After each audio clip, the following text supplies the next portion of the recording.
is the objective. Alright, so I was basically doing nothing, alright? And for some reason, I came across this post on a specific subreddit called Imaginary Maps, and it's something. It's really something.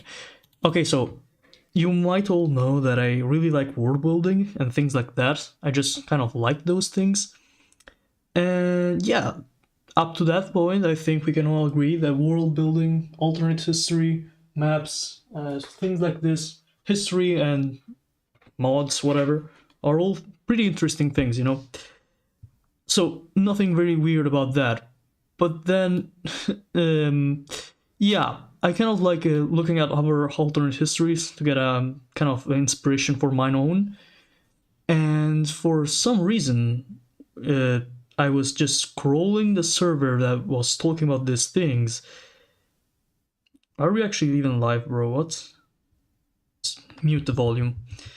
So yeah, this shit's wild. All right, let's just start by that. This stuff is fucking wild. I found it while scrolling the subreddit. I found it while scrolling Imaginary Maps, and yeah, I was just completely appalled by how big this stuff is. So okay, there's lore, there's stuff. I'm gonna be explaining what this all means because it's insane. Like what is this? What does this mean? Thoughts. Some images here to start with. I'm gonna go first for wait, no, never mind. The lore. Alright, the lore, baby. So this thing has a bunch of lore, which is maybe even too much, honestly. Just gonna start by reading the lore so you guys know what I'm talking about. Okay, so the year is... Okay, so the year of the Black Moon. It has been 308 years since the renowned explorer Ferdinand Magellan had been sent by the Spanish crown to attempt the first circumnavigation of the globe. When the Trinidad was blown off course, the Trinidad is the ship he was sailing with, sending it on a journey that would fundamentally reshape how humanity perceived its world and what lies beyond. The fateful detour would make its crew arrive to the southernmost reaches of the world, drifting towards a desolate frozen landscape, covered by glaciers resembling a vast wall of ice encircling the world known. On its surface, the ice wall seemed to stand in an unconquerable barrier that forbid mankind from going any further. Yet, as they approached, Magellan and his crew felt an inexplicable compulsion to keep going, even when an ominous color began to churn in the sky. When the frozen scene began to froth and boil, and the moon lost its light, their urge to pursue the adventure only intensified. This compulsion grew into madness, as the sailors were gripped by the great and terrible versions of their mind, and were not equipped to comprehend. And the mighty glaciers began to crumble before them. Somehow, a fraction of the crew survived for an unknown period of time, for which they were unconscious or unwilling to recall. The seas and their minds had calmed, and they found that a large portion of the glacial barrier had opened to reveal mossy coastal landscapes, bookending a vast stretch of open ocean, continuing past on the southern horizon. What one was a wall now was a gate, and the sailors would return to Iberia with the sense that their unprecedented globe-spanning voyage was just the first step of a much greater journey. So for now, I'll just stop here. So, what is this? Once again, what am I talking about? What is going on? Alright, let me first just check up the, live and stuff, so I get everything right, and just add everyone for, no reason.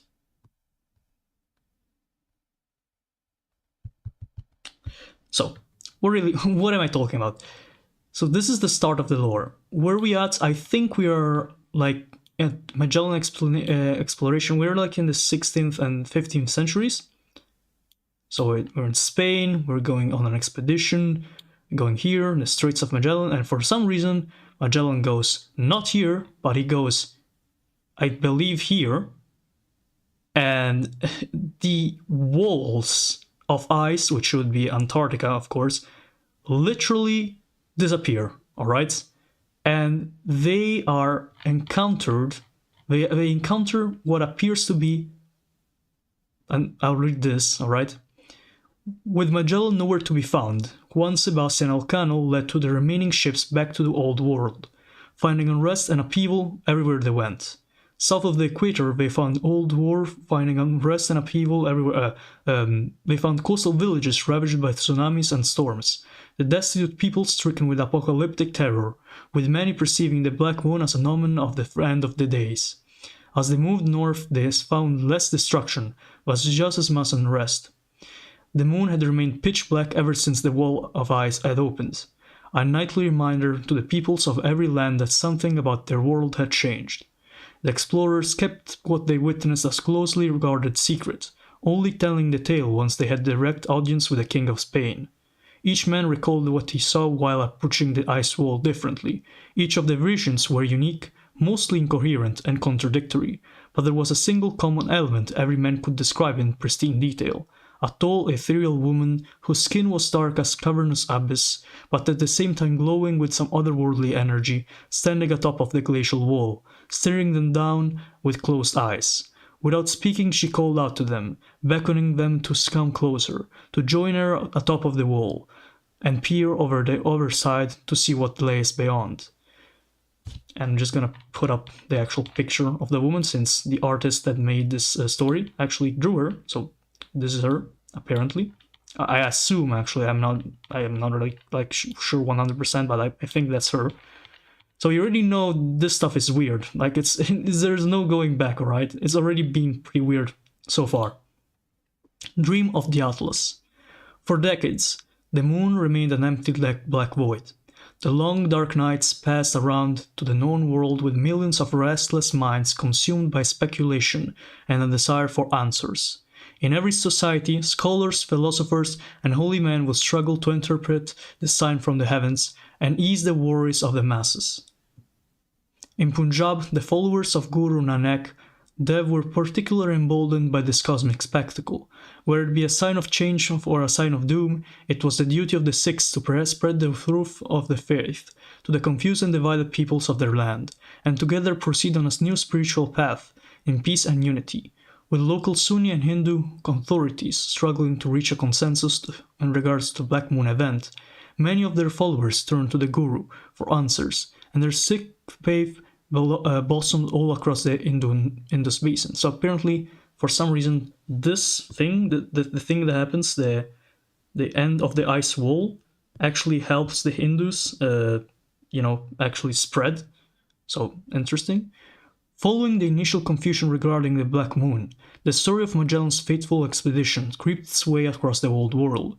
Some told the story of a group of intrepid explorers called into action by a mighty emperor, who for the first time rounded the entire world, a great feat of navigation that would be regarded with the promise of endless new discoveries and riches to be found beyond the great barriers of the south. Some told the story of a British sailors from a godless kingdom who searched the world over unknown lands and peoples to conquer, plunder, and spread their heathen faith. Their hubris carrying them to the furthest reaches of the world, where they met God's wrath and caused divine punishment to rain down over mankind. Some stories of an adventurer who embarked on an epic quest to see all the world's wonders, and upon reaching the end of the realm of men, opened the door to an entirely new domain, from which all sorts of powerful spirits and dangerous beasts were sure to emerge. Some told of the story of a petty king in the backwaters of what was once Rome, and who wasted his meager wealth on a pointless expedition across all manners of obscure and uncivilized lands, collecting no goods, treasures, or profit of any kind, leading their kingdom to fall into poverty and disarray, and as a final bit of poetic justice from heaven, all the lands that they discovered were washed away in a great tsunami. So what this is basically the different people of the world. I'm gonna assume the last one were like the Semitic civilization, I believe, since what was once was Rome, talking about Iberia. Anyways, these were like the different civilizations of the world reacting to the stories of Magellan's men traveling on, like, the world and going from Spain all the way to the Sentinel's Gate, which, if the lore continues, we will actually learn what this actually is, because I haven't read yet what the Sentinel's Gate is. So it's a lot more of lore to be had here. Alright, I'm gonna just put the image of like the world for a while, so you guys get to see what I'm talking about, in case you don't know. And I'm gonna keep reading the lore. Okay, so beyond the gates. As the native civilizations of the Americas were being crushed under the relentless pressure of colonial invasions, the lands available for conquest and exploitation in the New World were quickly diminished, and thus several powers of the Western world would shift their focus to gain head in expeditions throughout the dominions, fearing the exploration of the vast and mysterious lands that lay on the other sides of the ice walls. These four pioneer empires would establish their first colonial presence in the Second Ring, and along the way make discoveries just as monumental as what Magellan had stumbled upon a century prior. So it appears that after Magellan's discovery of the end of the ice walls, so the first gate, many explorers from the rest of the Old World and the New World would try and find ways to reach what Magellan had discovered, and also search up the first ring, which I am going to assume that the first ring is anything inside this red kind of reddish outline here. So everything here is the first ring. So first of all, how does the geography work? And why is the Isle of Man missing? Why is the Isle of Man missing? Have you seen this landmass? Missing. 12,500 pounds sterling reward for accurate information in verifying the whereabouts of His Majesty's beloved Isle and his Manx chap. So stuff is going weirdly. Okay, we have Bigfoot here, just walking. We have this giant kind of snake cryptid. It's a worm. It's a venomous worm cryptid running across a Russian man, and a lot. And apparently, this thing, the Mokelebele, was caught like in Congo, but by some Portuguese man, and they thought he was like wildlife, and it wasn't wildlife. They had no idea what these things were. So, also Loch Ness is here. The Nessie, the Loch Ness monster. So things are going pretty weird since Magellan actually got to the ice walls, alright? And it appears that people, instead of, cutting themselves off from this exploration, are just starting to actually explore what else is inside the first ring of the ice walls. So, as far as now goes, I think it's starting to get pretty interesting, alright? Let's continue. With their already massive territories in New World... Wait, let me check... Okay. With their already massive territories in the New World firmly secured, granting them incomparable wealth, manpower to draw upon, Spain was more prepared than any other European nation to lead the charge in exploration to the Second Ring. Dozens of aspiring conquistadors would set sail and crusade in the spirits of the Teutonic forebears and launch a series of expeditions to the Outer Ring. So, we have two main colonizers for now that actually start doing stuff, which are Spain here and Prussia. Yeah, you got me right, Prussia. Also, you'll probably notice something. What is this map? What the hell is going on? Why does France own all this land? Why is Prussia so small? And for that, we have the European lore. Because I believe the guy that made this thing didn't, like he did everything, alright? He thought about everything. So even we have lore for Europe. So before we continue the Second Ring exploration, we're gonna just do a quick analysis of Prussia. Since you can see them, Prussia here, but they are kind of owned by France, and France is big as hell, so we're just gonna see what Prussia says in their lore. The Republic of Prussia, with the strong desire among the population for nationalism induced by the French, both by the way of it being a French idea as a reaction to the uniquely cruel treatment by the French, but no Kaiser or old government to rally around, the country being basically under military occupation, they turned to the glorification of the old Teutonic Knights and the idea of militaristic Prussia. With this as the point around which the resistance rallies here, they have become rather hostile to non-Germans, especially the French, but also to the Balts and the Slavs, against whom the Teutonic Knights fought. This attitude has been brandished against the French, Poles, Scandinavians, and other Germans, moving into lands left behind from those who went to their king of Zerzura. What is the kingdom of Zerzura? I think it's somewhere here. I think it's something here, right? Zerzura? Yeah, it's very... So, you already can see how this is going insanely. Okay, so let's see what the kingdom of Zerzura is, right? Because, okay, now let's start from like the first colonies. So we know that the Prussians went places and started creating colonies into the second ring, alright? So we know the French and the Prussians did it. So now we have to find what actual colonies they made. Also, what is this? This is what I mean. Like, when I stumbled on this post, things like this were why I wanted to make a live about it. Because what is this? Like, you'll just open an image and boom, you have like shadowy figure saying things in what appears to be Antarctica, but it's actually the ice walls. Let me see if I can find like a German colony, something like this. I really don't know how they would even look, like a German settlement, unfortunately. Wait. This sounds German enough. New Schwabenland. Okay. Austrian here. Alright, okay. Let me check if there's something German around here. This appears to be... What are these things? I'm so confused. And of course we have the Atem realm, but that's for later. Soledad, New Portsmouth, Batavia. These are all... Oh, wait. We have one. One Prussian colony. So, for geography-wise, this is near New Zealand. You have to remember this is a globe seen from above, like what flat earthers think. So, there is New Zealand, and next to Antarctica, you have the Serpent's Gates, which we will actually read the lore for. This region has unique terrain covered in odd stalagmite-like mounds or rock dirt. The eponyms serpents are a species of large aquatic reptiles, usually not wider than a man in girth, but tens of meters in length, though some individuals are significantly larger.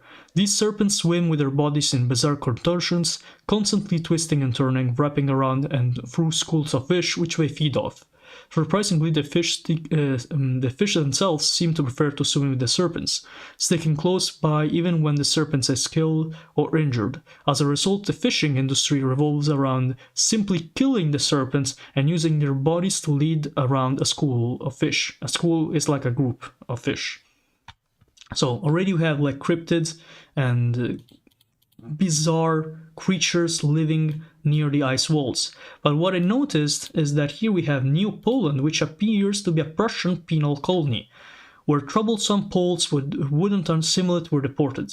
This independent state has turned the tables on their former overlords, assimilating the Prussian minorities and establishing itself as a haven for Polish refugees seeking to escape the French-dominated Europe.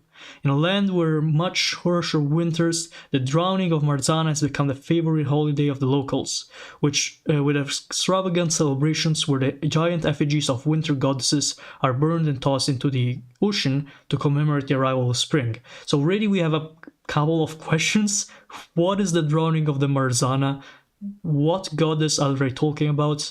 Why is Poland in Antarctica? And why did the Prussians not even manage to keep control of a like small ass colony here? But we have other colonies here, apparently. We have the Batavia port, which I can't read what this means, but whatever. A highly diverse mix of Brits, Dutch, Chinese, Javans and Papuans and Maori, manned by the frosty ports so that the Adaic, I don't know what the Adaic is, can make its ventures beyond Antarctica. known for passing time with a variety of sports played in the fields of rocky mountains padded with snow.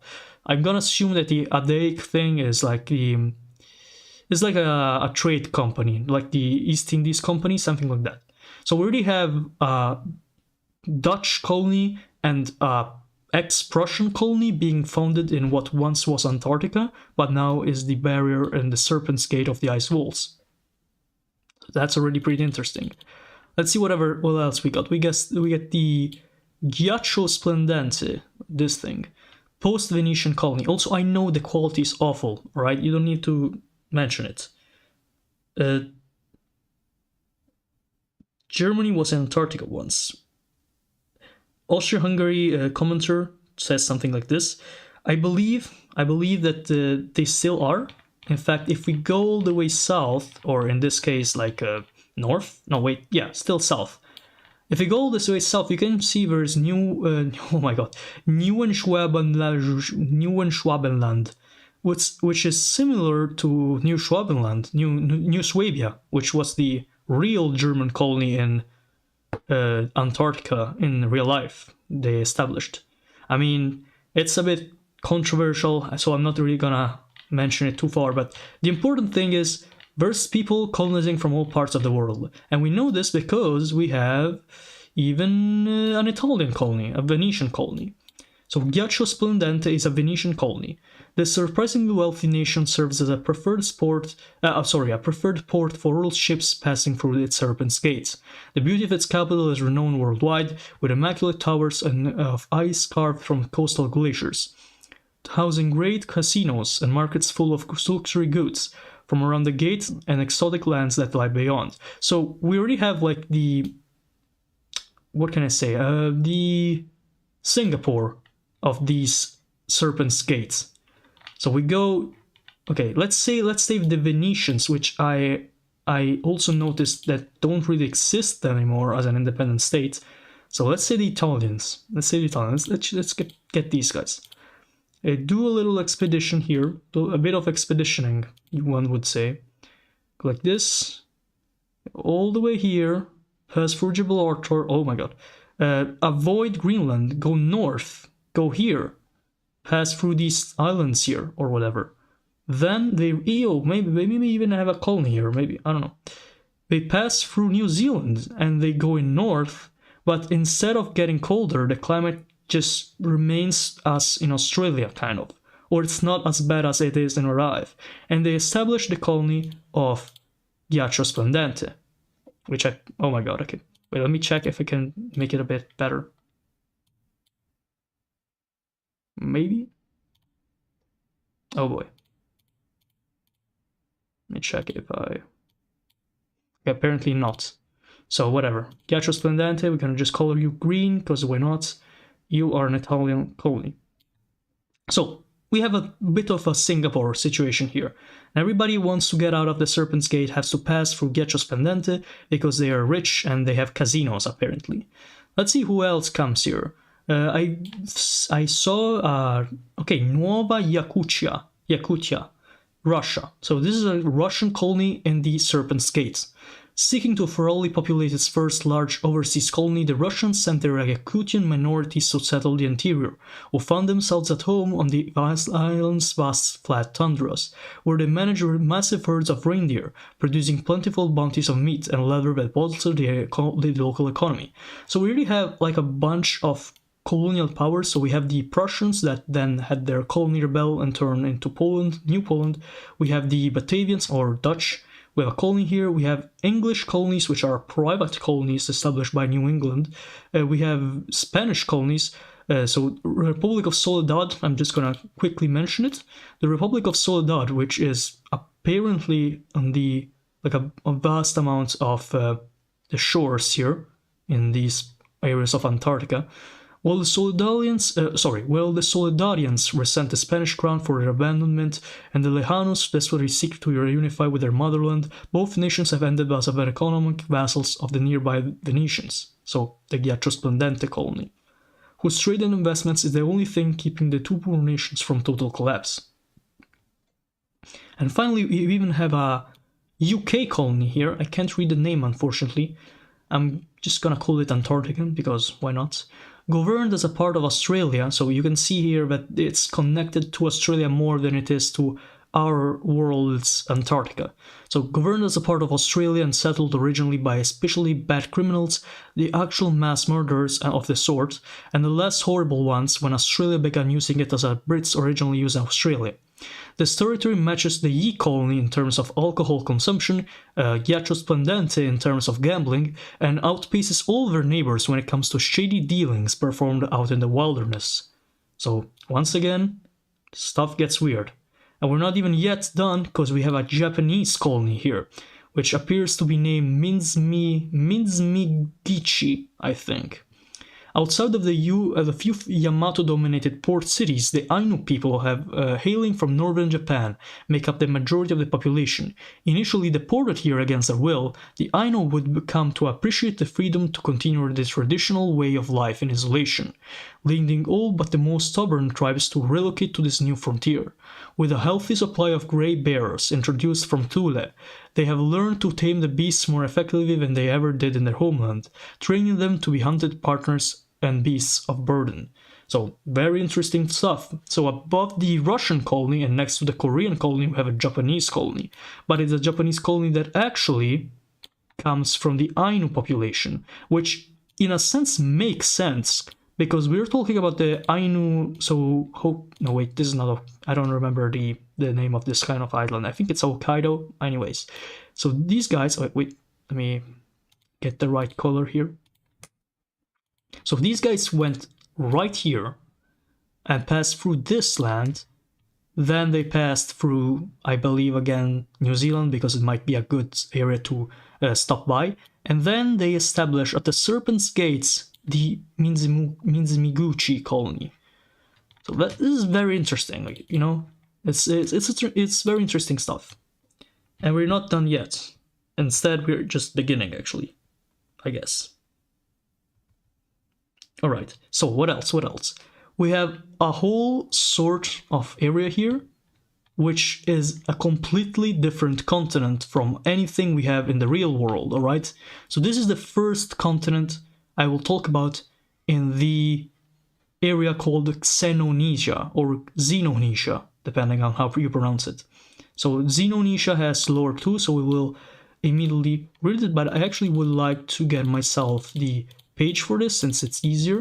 Yeah, this is Xenonesia. So the Circle of Invasion.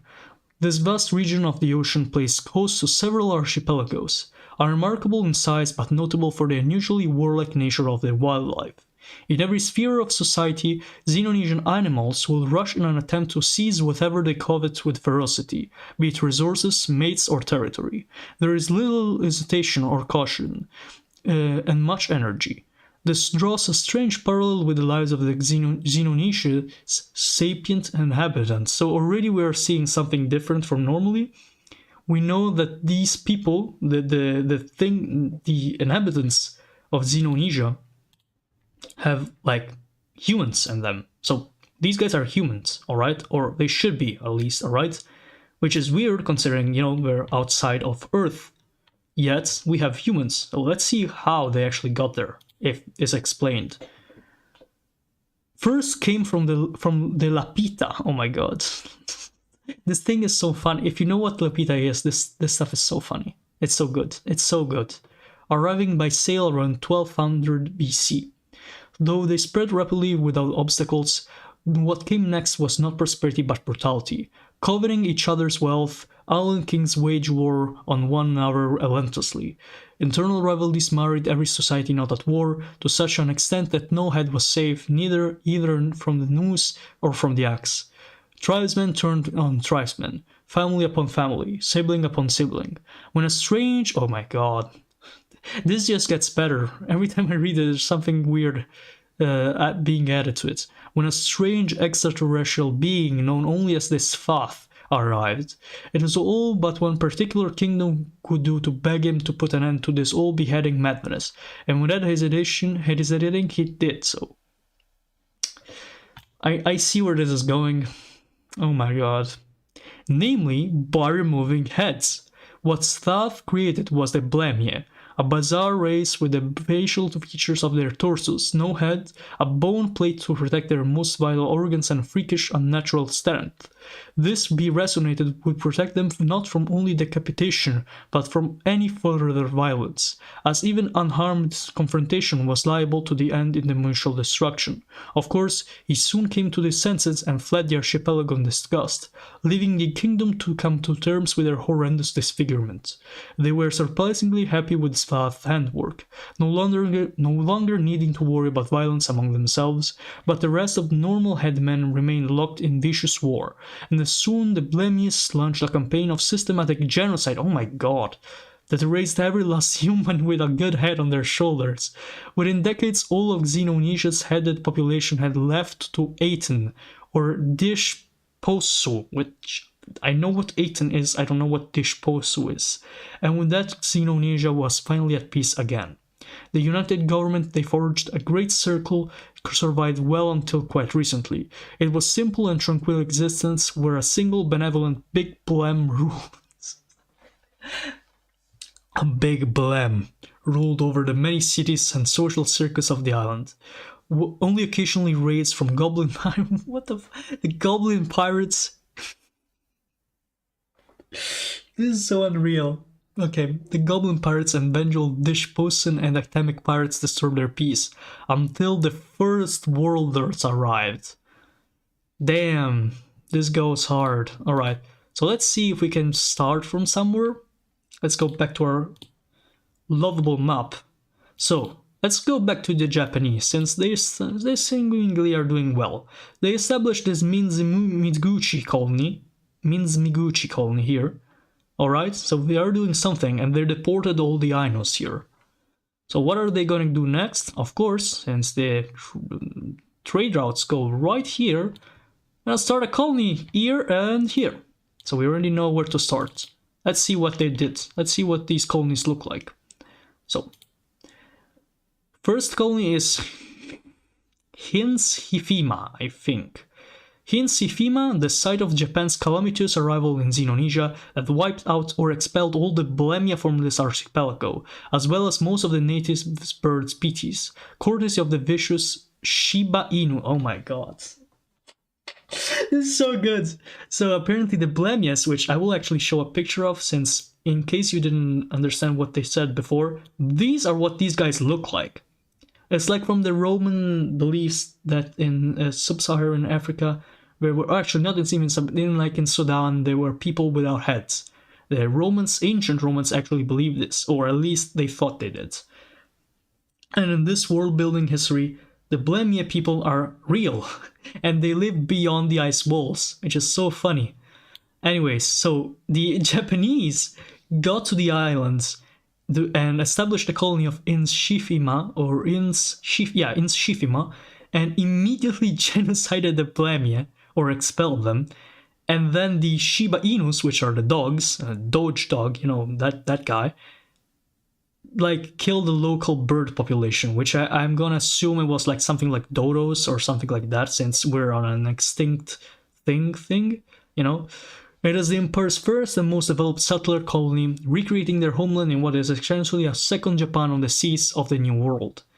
Already getting interesting, let's see the second colony, which appears to be called Dofiroa, I think. Dofiroa? Yeah, Dofiroa. Yeah. No, maybe Dofirosa. I think it's Dofirosa. Okay, so this thing is called Hinshifima, and this thing, oh my god, what is this? Anyways, Dofirosa.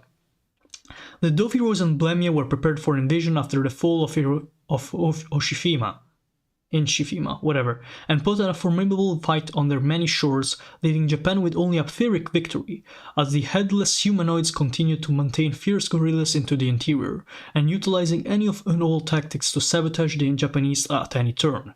Over years of colonial devastation and bloody resistance, most of the Exalta, the Blemia's favorite sex... What? So the Exalta are Blemia women, I think? Have either fled or perished, with most of the remaining population being the hardier Bruta Blemia. Alright? Because of the state of the affairs, their desperate lust for revenge, the remaining Blemia warriors have resorted to forbidden practices, mating with each other to produce a third variety, the barbaric Blemie. Which description is, it should have never come to this. These offsprings are aggressive and simple-minded beings with short lifespans, but possess overwhelming physical strength and durability, exactly what was needed to become the monsters of Japanese nightmares, frequently ravaging settlements and making it impossible for much of the archipelago to be anything but a military colony. So, to recap, what do we have here? We have the Hoshifima colony. Wait, we actually have it like written better here. Hoshifima colony here, which is a calm colony. It's a successful colony with only Japanese people living here. So I'm just gonna put a little, you know, like kind of border here just to remember ourselves what this is. Here we have the good colony, I would say, or at least a successful one. While here,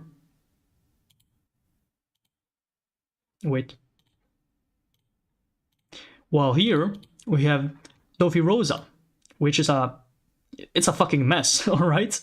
And with these barbarian Blemias literally going around and killing people. What the fuck is this? It's so funny. Okay, let's go to the next thing. Alright. The Circle of the Tsar. What?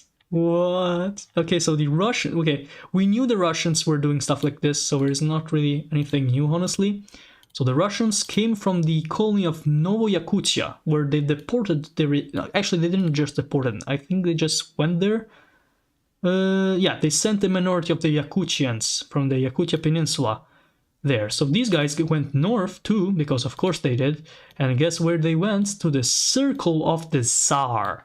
Yeah, that's how you call a colony, am I right? Anyways, let's read the Circle of the Tsar. The Circle of the Tsar, still trying to figure out how to be a major trade port, a good mix of green Ukrainians, Yakuts, and Hawaiians. Hawaiians? What? Wait, is Hawaii owned by Russia? Let me check, alright? Because you had me interested at this point. Is it here? Wait. No, Hawaii is owned by nobody. Maybe Britain? I don't know. Red? I'm not sure. So, these guys went from there to there. Did they establish other colonies? Yeah, they actually did. So, oh my god, a lot of them. Look at this. So the Russians went here and then established this other colony in the second ring. It's Russian Neferbasta. Okay. So let's see what Russian Neferbast is all about. The same system of assimilation applied to Siberian steppe peoples who works here. Stay in one place, serve in the army, face untold horrors if you're right to blame with anything other than the Cyrillic alphabet, and you're fine. Okay, so the Russians managed to not assimilate, of course, because, you know, you have no head. How can you be assimilated? But they managed to incorporate the Blemias, so the headless people, into the local population, which is, I mean, it's definitely something, you know. But you have to write in Cyrillic, which is very Russian. Alright, so let's get to the next Russian colony here. We have Rai Franza Yosef. This colony was established rather early on and by accident, as a lost Russian trade fleet were forced to settle here and adopt local Blemias customs to survive. The Blemia too would come to adopt many human customs, having been hooked on the luxuries gifted to them from the strangers merchants, wishing to replicate these modern wonders for themselves, leading to the birth of the thriving and unique society that was as well established by the time that they came back from. So basically the stranded Russians came to these islands, so to Ray Franza Yosef, and they managed to, like, I guess, kind of integrate with the local Blemia population, and the Blemia also took some human elements, but eventually Russia came back and annexed the islands, because they had the claim of these guys being from Russia. Any other islands here? I don't think so. I think, oh, no, wait, oh, this is another continent, never mind. Okay, so we were done with Russian colonization, I think. Let's see what else we got. Any British? Yeah, we have a British colony here. We have a couple British colonies. Let's see where Britain is in all of this. So we know from earlier that the British established a colony here in whatever this is called, I guess just Antarctica, which is actually just literally organized and governed by Australia. So these guys are the same. It's literally just part of Australia. But apparently the UK actually went north, like the rest of these places, and decided to colonize in the first ring. The second ring. Wait, is the first ring? The second ring? I don't know. And they went here and here, and they established 2 colonies for now. Let's see what the first one is, which actually... Oh, frick. Alright, wait. I messed up the lines. Is it good now? Is it good? Yeah, alright. Anyways, yeah. These guys colonized these 2 places. And they border with the... Oh, wait. I have to stop doing this error. Okay, so these guys border with the actual Japanese colony, which I think is quite interesting. And with the Russian colony in the eastern one. So the first colony is called New Bristol? Is that what it says? Maybe New Bristol? Okay, so New Bristol. A warm end of temperate, lush, meadowy plateau that the British managed to snatch from the Japanese only to use for its gardens and horse racing. Classic British people. Most of the native Blemians have been displaced, of course, through the misleading treaties, living in small reservation, of course, very British that too, or well graciously offered free-of-cost relocations to Shkidora. What is Shkidora? To escape the Japanese onslaught. What is Shkidora again? I don't know. Wait, was Shkidora this thing? Nope. Okay, so what's the other colony? Oh my god, I have no idea what this says. I think this actually might be Shkidora. So recapping.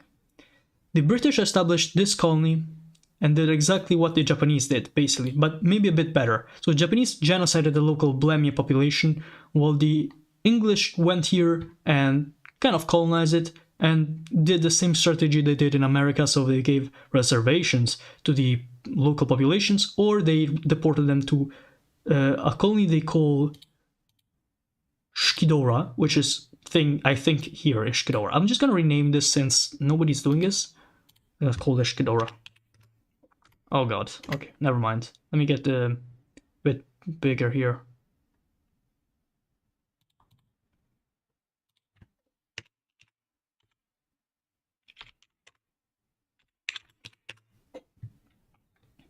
Okay, so there's Shkidora. Okay, I'm interested in seeing what this is. Because we know this is not a color that has been used yet. So this is the Great Circle, the long-term heart of the Blemia civilization, and the only part still left entirely independent. It is the home of Big Blem.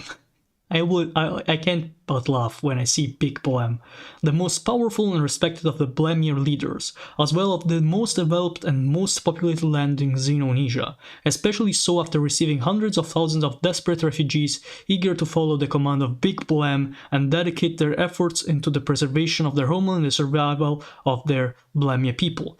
The remainder of the Great Circle would prove strong and prosperous enough to make diplomacy and trade more cost-effective than conquest for their headmen stalking their seats. So what this means is basically that these guys, the Blemium, so the headless men, managed to actually create themselves a little, I mean, it's relatively little states in Xenonesia, which is actually their strongest one, which didn't get colonized. So good on them, honestly. Good job, Great Circle, on actually managing to not get killed and stuff. So yeah. We also have a Portuguese colony. We're gonna skip the very minor colonies, alright? So the Circle of the Cathedral sounds interesting. Christian Blemia maybe interesting, but you know, it's a bit, oh my god, the Circle, oh wait. I wanted to skip this, but I read Prophet and I said, no way. You're telling me that the Arabs colonized the headless people, and apparently, yep, they did. So let's see what the Circle of the Prophet is. Which is, in case you didn't realize, Circle of the Prophet is this little thing here. I'm gonna circle it, just so we know we're actually talking about this thing. Yeah. Okay, so let's see what the Circle of the Prophet is about. The site of the first colony in Xenonesia that was originally founded by Muslim merchants, mostly hailing from the Aceh Sultanate, to operate as a hub of trade and Islamic proselytization. As the Dutch conquered the native regimes of Indonesia, this colony would continue to operate as an independent entity, styling itself as the Mecca of Xenonesia, a center of Islamic learning. While the Prophet's success in converting Blemia communities beyond their shores has been negligible, the enthusiasm shared by the Blemia on the island itself is quite high, and the numbers only continue to rise as refugees from across Xenonesia flock here to start new lives as part of the blossoming Muslim community. Wow. Okay, so the Aceh Sultanate, or Aceh Sultanate, I'm not sure which one is the right pronunciation, which is here, here-ish, yeah, here. The Aceh Sultanate, which eventually got conquered apparently by the Dutch, founded a colony, not in Asia, not in Oceania, not even in Antarctica, no. They went as far as Xenonesia in the second ring to create a colony to proselytize, which, in case you don't know what means convert the local headless man population. Alright, very interesting. Next. Oh my god, Zerzura. We got a Zerzura colony here. Okay, so all references to a thing called Zerzura will be ignored because that's for another video, another live.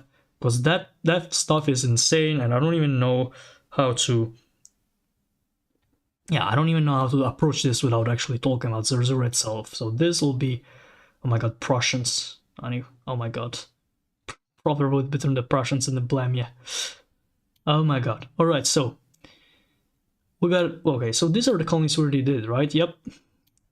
Oh, we got a Korean colony. Interesting. I'm gonna circle this, I guess. We got a Korean colony which styles itself after New Yue, I think was the name. New Yue. Yi colony. So Korea already has a colony here. They had a colony in Antarctica. And they managed to actually colonize, apparently, all the way up here. In Neferbasta. Very interesting. Let's see what this is about. Neferbasta, which is just part of Neferbasta because we also have Russian Neferbasta.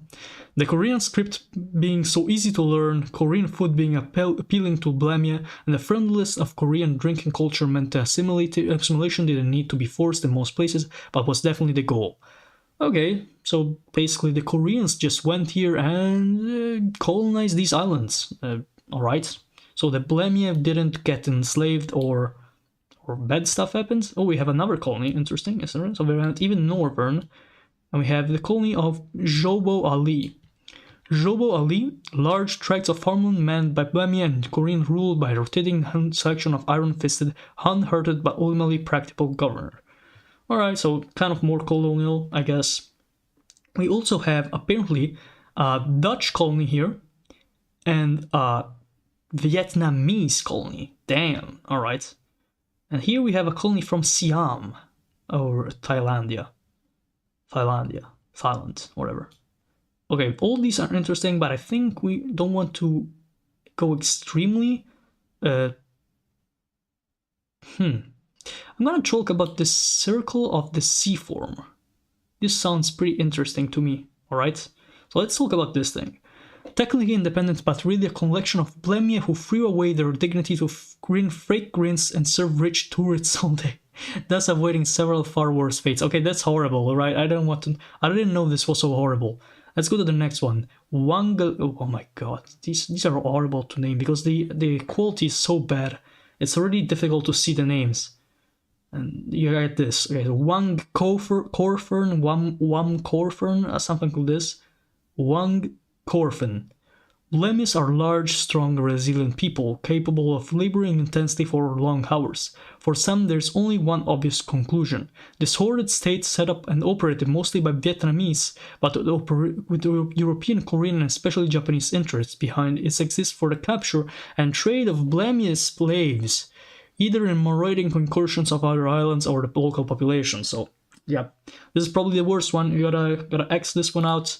This is the worst state we have read yet. Actually, I mean, I guess the genocide one was bad, but this one is pretty bad, you know? It's a pretty horrible state of affairs. Wait, which is why? Which is which? Oh, this is it this one? Or is it this one? No, I'm gonna think it's this one. Circle of the Sea Worm, yeah. Bad. Bad states. Anyways, we have a Burmese colony. Interesting. Large islands have a respectable trading post and a tropical crop industry, while smaller islands are home to local local warlord pirates fighting each other over the turf. Both, however, are beholden above all to trade in Blamia slaves. So this one is like this one. So they both suck. Okay, so we have Blamia slave colonies in the north. Kind of sad. I expected the Blamia to be better or surviving, since, you know, you have heads, us chests. So should be better of surviving. This is what you guys look like. Come on, you're bigger than people. You can do it. So you're just gonna ignore Zerzura here. And we already talked about the Rai Francia colony, and we have a couple more colonies here, so we will talk about these. And we have another British colony here, alright? So the British really did not waste time with this, right? So they really went all the way up to the north. Oh wait, what is this? Why did the... Let me just check, cancel this out. So we got here, we got all the way to the Skedora, then we go north, or I mean east, and then we pass through these guys, and then we get to the north colony here, or northeast colony. A pair of prison colonies, of course. What would Britain do without prison colonies? One male, one female. Why are one male? Well, okay, whatever. Dedicated to those criminals that the British government wanted to remove from the public eye, but had no particular desire to punish. The female island is inhabited mainly by suffragette types, and the male island was one by discredited politicians, the subject of scandals and alike. Hey, that's pretty interesting. So it's minor crime islands. But I mean, you can't tell me that this is little punishment, bro. You literally brought them like a world of distance away from you. And this is just the second circle. Now, okay. With a Portuguese colony, slaves who kick up enough of a fuss get sent here under the impression it's a sort of retirement place, but the Portuguese are hoping to get someone else to tame it for them. Wow, alright, so another slave colony, but this time it's Portuguese. Oh, we have a Venetian colony. I think that's pretty interesting. I can't read the name. I'm just gonna call it Little Venetia, I guess. This post-Venetian nation is a lucrative source of ruthless, competent, and political non-aligned privateers that can be bought by all manners of powers in the region. So it's like a pirate colony, but it's actually of people and not of the Blamia. We have a Sarawakian colony. That's cool, alright. And we have the Caleco Kingdoms. Okay, I want to read this one.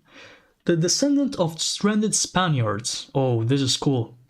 With a native Monsono-Son people who were forced to fend for themselves and build new societies on these tortuous terrain. Currently divided into an array of rival kingdoms based on former Spanish port towns, slowly expanding their domains to the surrounding tribal villages in competition with each other and rising native kingdoms of the south. Okay, so what this is, I believe that the Monsonomo were the only original inhabitants of these places that did maintain their human forms, so we're not Blamia, but these are still people, so with heads, and that's why they intermingled with the Spanish arrivals, which apparently colonized here. I mean, it's a weird place to colonize, but sure, why not? Let's see what this is. The Mino-Heian Kingdom. Successor of the native tribal federation, collapsed under the Spanish invasion and disease, rebounding to invade the colonial settlements, driving up assimilating the foreign people and adopting the technology. Also, we got a little art here. We have a Monsono-Son woman, a Caleco woman. Remember, the Caleco ones are the mixed ethnicity ones between Monsonomo and Spanish. And we have the Dishposu, the phantom gorilla. Where is it though? Is it supposed to be phantom in the sense that it's literally nowhere, or is it like the third ring? Anyway, at every turn there can be found what can be described as hazards, fortifications, and booby traps hidden throughout the wilderness. These islands would appear specifically designed to repel intruders as if they were being fiercely defended by native warriors. But the native people are not responsible for the deadly perils. Instead, they are... okay, Starlight is playing Age of History, whatever. But the native people are not responsible for the deadly perils. Instead, they are naturally occurring features, plants and animals whose attributes have behaviors make traversing these islands by a harrowing adventure. The native peoples are known as Monsonomos, humans who formerly inhabited Xenonesia before the Blemi invaded and forced them to make new homes in hostile lands. So already we know that there's a big difference between these two places, because we know the Xenonesia area here is basically all Bohemia, or in this case, in some islands, genocided and then only populated by modern humans. And then here we have Bohemia populations, which can be slaves, which can be like states for themselves, or stuff like this. While the Shposu, which is different from Xenonesia, is so difficult to traverse because of the plants, the animals, and the waters, that people, like the original inhabitants of Xenonesia, managed to survive here. And when the colonization of the outer ring started, the Spaniards intermingled with the local populations of these islands here, Monsono-san people, and various European powers created colonies. So we even have a small here Dutch colony, which we'll be mentioning. It's called New West Timor. No matter how hostile the environment, nothing could stop the ADEIC, which we have came to the conclusion that it's like the West Indies Company. I'm not sure what ADEIC, but it's Indies and Company. These are the last words. When they heard that there would be four cash crops to be found here. 3 of them unique: sandalwood, candle nuts, wine nuts, nuts, and gum nuts. Anyways, yeah. So, interesting stuff. This live has gone on for a while. I think I'm gonna stop this here. We explored a lot of the world. We already established the bases, and we established the first gates, the northern gate here, the Serpent's Gate. We have learned about Xenonesia, the Blemias, and the Shposu. And I think the next part I'm gonna explain something like, I guess I could explain Atan, yeah, the new continent, the biggest of the new continents, and maybe explore the Tiger's Gates. Either way, this was a long live, it was all very interesting, honestly. This guy that made this, which I can't even remember the name of right now, did a lot of work into this world building project. Insane stuff has happened, and insane stuff will keep happening as we read on the story of the land beyond the ice wall. Thank you for being here, and we'll see each other in the next video.